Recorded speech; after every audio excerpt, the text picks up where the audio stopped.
প্রিয় দর্শক, আসসালামু আলাইকুম। আমন্ত্রণ জানাচ্ছি বিপিএন 24-এ।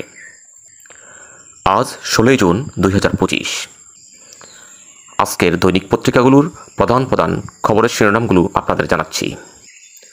প্রথমেই আমার দেশ পত্রিকার আজকের প্রধান শিরোনামগুলো হচ্ছে: নেতানিয়াহুর বাসভবনের কাছে ইরানের ক্ষেপণাস্ত্র হামলা, ইসরায়েলি হামলায় ইরানি এক গোয়েন্দা প্রধান ও 2 জেনারেল নিহত, ইসরায়েলে আবারও ইরানের হামলা, স্থানীয়দের পালাতে বলল সেনাবাহিনী, খামেনিকে হত্যা চেষ্টায় পরিকল্পনা ট্রাম্পের ভেটো। প্রথম আলো পত্রিকার আজকের সংবাদ শিরোনামগুলো হচ্ছে: ইসরায়েলি হামলায় ইরানি নিহতের সংখ্যা বেড়ে 224 জনে পৌঁছেছে, খামেনিকে হত্যায় ইসরায়েলি পরিকল্পনা আটকে দেন ট্রাম্প।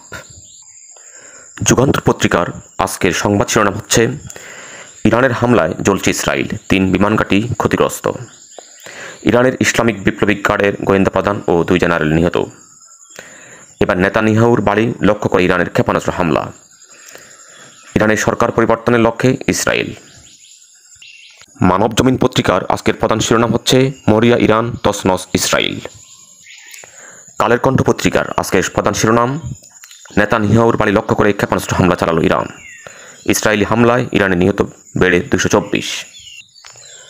নয়া দিগন্ত পত্রিকার আজকের সংবাদ শিরোনাম হচ্ছে: ইসরায়েলি হামলায় ইরানের আইআরজিসি প্রধান ও গোয়েন্দা প্রধান নিহত, ইসরায়েলকে আরও কঠোর জবাব দেওয়া হবে, ইরান ইসরায়েলের মধ্যে শিগগিরই শান্তি প্রতিষ্ঠা হবে। ইত্তেফাক পত্রিকার আজকের প্রধান শিরোনাম: ইসরায়েলের হাইফায় সরাসরি আঘাত হানল মিসাইল, জীবন বাঁচাতে দখলকৃত অঞ্চল ত্যাগ করল।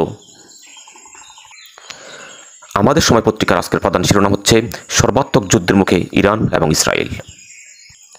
এই ছিল আজকের পত্রিকার প্রধান শিরোনামগুলি। এবার আমার দেশ পত্রিকায় প্রকাশিত নেতানিয়াহুর বাসভবনের কাছে ইরানের ক্ষেপণাস্ত্র হামলার বিস্তারিত পড়ছি। ইসরায়েলি প্রধানমন্ত্রী বেনিয়ামিন নেতানিয়াহুর সিজারিয়ার বাসভবনের কাছে রোববার রাতে ক্ষেপণাস্ত্র হামলা চালিয়েছে ইরান। একই সময় হাইফা, তেল আবিব সহ আরও কয়েকটি শহরে সরাসরি আঘাত এনেছে ইরানের ছোড়া মিসাইল। দ্য ইকোনমিক টাইমসের এক প্রতিবেদনে থেকে জানা যায়, নেতানিয়াহুর বাসভবনের কাছে ইরানের ক্ষেপণাস্ত্র হামলায় হাদরার একটি বিদ্যুৎ কেন্দ্রও ক্ষতিগ্রস্ত হয়েছে। এই হামলার পর স্থানীয়দের সংরক্ষিত এলাকায় আশ্রয় নিতে আহ্বান জানিয়েছে দেশটির সেনাবাহিনী।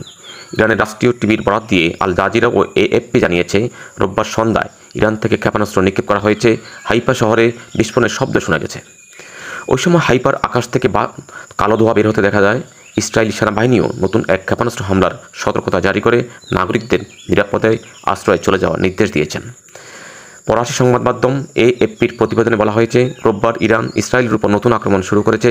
হাইফা সহ কয়েকটি শহরে সরাসরি মিসাইল আঘাত হানার খবর পেয়েছে তারা। এই ছিল বিস্তারিত।